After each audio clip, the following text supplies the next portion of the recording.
സ്നേഹം കൊണ്ട് വരുന്ന പേരുകളാണ് ഇതൊക്കെ. അത് ആ സ്നേഹം കൊണ്ട് തന്നെ വിളിക്കുന്നത് വരെ അത് ഓക്കെയാണ്. പക്ഷെ അതിനപ്പുറത്തേക്ക് വേറൊരു പേര് വേറൊരാൾക്ക് ഇടുകയും ഇവർ ഇങ്ങനെ തമ്മിൽ കമ്പാരിസൺസും തർക്കങ്ങളും ഒക്കെ വരുമ്പോൾ അതിന്റെ ഭംഗി നഷ്ടപ്പെടുന്നുണ്ട് എന്നുള്ളത് സത്യമാണ്. സാർ പറഞ്ഞതുപോലെ കലയെക്കാട്ടിലും വലുതല്ല കലാകാരൻ. എപ്പോഴും അങ്ങനെ തന്നെ നിൽക്കുന്നതാണ് അതിന്റെ ഭംഗി. അങ്ങനെ കാണാനാണ് എനിക്കിഷ്ടം. അപ്പോൾ ഞങ്ങൾ ഉലകനായൻ എന്ന് വിളിക്കുന്നില്ല, പിന്നെ എന്ത് വിളിക്കണം? At least call me. Don't forget to call me. പിന്നെ എൻ്റെ അപ്പൂട്ടൻ എന്ന് കവളിനുള്ളത് you won't enjoy it after 40.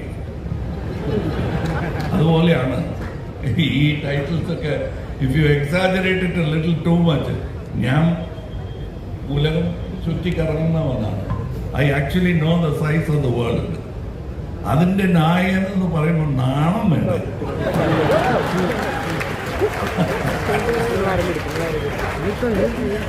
അതുകൊണ്ടാണ് ഞാൻ പറയുന്നത് വിളിക്കുന്നത്. അങ്ങനെയൊക്കെ അവർ കേൾക്കും, മറ്റുള്ളവർ കേൾക്കും. ഒന്നും വിളിക്കല്ലേ. അപ്പോൾ മഞ്ജു